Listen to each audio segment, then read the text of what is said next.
الحمد لله وحده والصلاة والسلام على من لا نبي بعده أما بعد.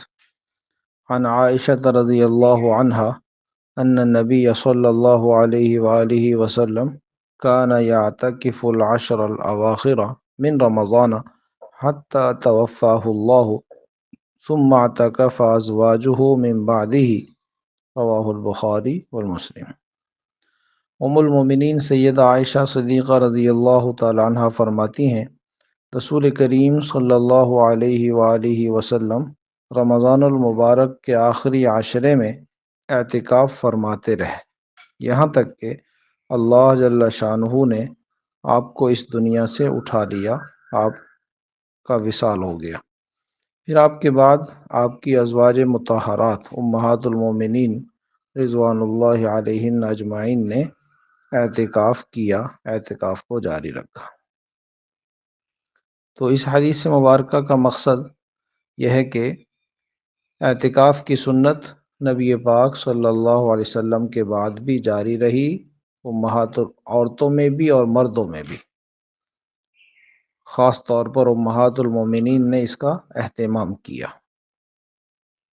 تو اس سے دوسری بات یہ بھی معلوم ہو گئی کہ جس طرح مرد حضرات رمضان کے آخری عشرے میں اعتکاف کرتے ہیں اور ان کے لیے مسنون ہے، اسی طرح عورتوں کے لیے بھی اعتکاف رمضان کے آخری عشرے کا یہ مسنون ہے اور امہات المومنین سے صحابیات سے ثابت ہے۔ اب یہاں اس حدیث مبارکہ میں یہ ذکر نہیں ہے کہ وہ امہات المومنین مسجد میں اعتکاف کرتی تھی۔ اصل مسئلہ یہ ہے کہ اعتکاف کی جگہ وہ ہے جو نماز کی جگہ ہے، جو نماز کی جگہ ہے۔ آپ صلی اللہ علیہ وسلم کے مبارک زمانے میں خواتین بھی مسجد میں آ کر نماز پڑھتی تھی، لیکن آپ صلی اللہ علیہ وسلم نے ترغیب دی، حکم نہیں فرمایا تھا، اس زمانے میں ترغیب دی کہ خواتین اگر اپنے گھر میں نماز پڑھیں تو اس کا ثواب زیادہ ہے، باقاعدہ صحیح حدیث سے یہ بات ثابت ہے۔ پھر صحابہ کرام کے زمانے میں صحابہ کرام کے آپس کے اتفاق اجماع کے ساتھ عورتوں کو مسجد میں آنے سے روک دیا گیا۔ چنانچہ امام ترمذی رحمہ اللہ نے حضرت عائشہ رضی اللہ تعالی عنہ سے روایت نقل کی، لو رأى رسول اللہ صلی اللہ علیہ وسلم ما احدث النساء لمنعهن المسجد كما منعت نساء بنی اسرائیل۔ حضرت عائشہ رضی اللہ تعالی عنہ فرماتی ہیں، یہ ہیں نبی پاک صلی اللہ علیہ وسلم کی زوجہ محترمہ اور جو آپ کے مزاج کو سب سے بہتر اور زیادہ سمجھنے والی ہیں۔ وہ یہ فرما رہی ہیں کہ اگر آج رسول اللہ صلی اللہ علیہ وسلم عورتوں کا حال دیکھتے، یعنی اپنے زمانے کی وہ بات کر رہی ہیں، آج اگر نبی علیہ الصلوۃ والسلام دیکھتے کہ عورتوں کے اندر کیا تبدیلی آ گئی، انہوں نے کیا نئے کام شروع کر دیے ہیں، تو ان کو مسجد میں آنے سے منع فرما دیتے، جیسا کہ بنی اسرائیل کی عورتوں کو منع کر دیا گیا تھا۔ بہرحال تو اعتکاف کی جگہ مسجد ہے۔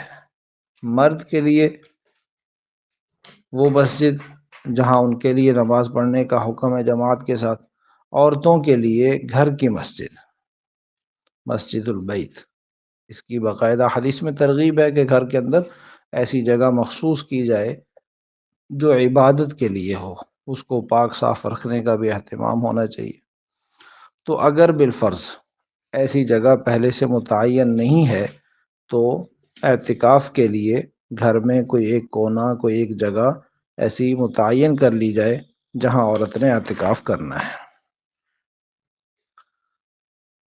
مستقل طور پر اس کو نماز کے لیے، عبادت کے لیے مخصوص کر لیا جائے، یا عارضی طور پر صرف رمضان کے لیے۔ تو بہرحال پہلی بات یہ ہو گئی کہ عورت کے لیے رمضان کے آخری عشرے کا اعتکاف مسنون ہے، وہی ثواب، وہی برکتیں، رحمتیں جو مردوں کو مسجد میں حاصل ہوتی ہیں، عورت کو بھی اس اعتکاف میں حاصل ہوں۔ دوسری بات یہ معلوم ہوئی کہ عورت اپنے گھر کی مسجد میں، یعنی گھر میں کسی خاص جگہ میں اعتکاف کرے گی، محلے کی مسجد میں وہاں جا کر اعتکاف کرنا سنت کے بھی خلاف ہے، اور فقہاء نے اس کو مکروہ لکھا، یعنی بجائے ثواب کے گناہ ہوگا۔ اس پاکیزہ دور میں، امہات المومنین کا دور، جس کو خود آپ صلی اللہ علیہ وسلم نے خیر القرون فرمایا، بھلائی غالب ہے، حیا ہے، فتنے نہیں ہیں، وہ فرما رہی ہیں کہ اب عورتوں کو مسجد میں نہیں آنا چاہیے۔ تو آج کے دور کو تو ہم اچھی طرح سمجھتے ہیں۔ تو اصل جو چیز ہے وہ یہ ہے، شریعت کا، قرآن و حدیث کا مقصد کہ عورت گھر سے نہ نکلے، بس یہ بنیادی اصول ہے۔ تو بہرحال گھر میں اعتکاف کرے گی۔ اب جو جگہ اس نے اعتکاف کے لیے مخصوص کر لی اور اس میں آزادی ہے، اجازت ہے، وہ جگہ کم ہو یا زیادہ، تو کھلی جگہ اپنے لیے متعین کر لی جائے۔ وہ جگہ اب مسجد کے حکم میں ہے، لہٰذا بغیر ضرورت کے وہاں سے نکلنا جائز نہیں ہے۔ ضرورت طبعی بشری تقاضے ہیں، پیشاب پخانے کے لیے جانا ہے، واش روم جانا ہے، وضو کے لیے جانا ہے، اور اسی طرح اگر کھانا لانے والا پکڑانے والا کوئی نہ ہو تو اس کے لیے بھی باہر نکلنا جائز ہے، لیکن وہاں آ کر اپنی جگہ میں کھانا کھائے گی۔ اسی اعتکاف کی جگہ میں رہتے ہوئے عبادت میں مصروف رہنا ہے، تلاوت، ذکر، دعائیں وغیرہ، اور ضرورت کی کوئی بات ہو تو یہاں رہتے ہوئے کی جا سکتی ہے، اپنے گھر والوں سے، بچوں سے بھی، اور اپنے خاوند سے بھی ضرورت کی بات کی جا سکتی ہے۔ لیکن یہ جائز نہیں ہے کہ عورت بغیر خاوند کی اجازت کے اعتکاف کرے، یہ اس کے لیے جائز نہیں ہے، شادی شدہ عورت۔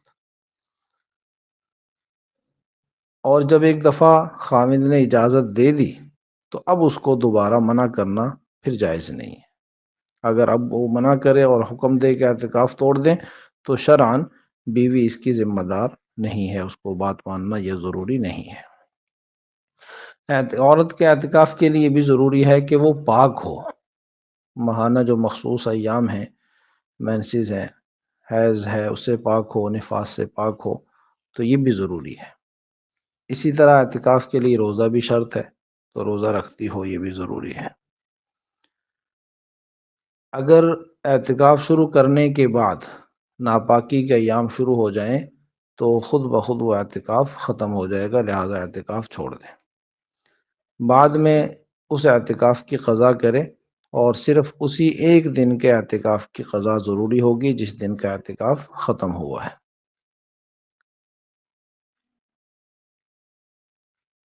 اللہ رب العزت ہمیں دین کی صحیح سمجھ، عمل کی توفیق نصیب فرمائے۔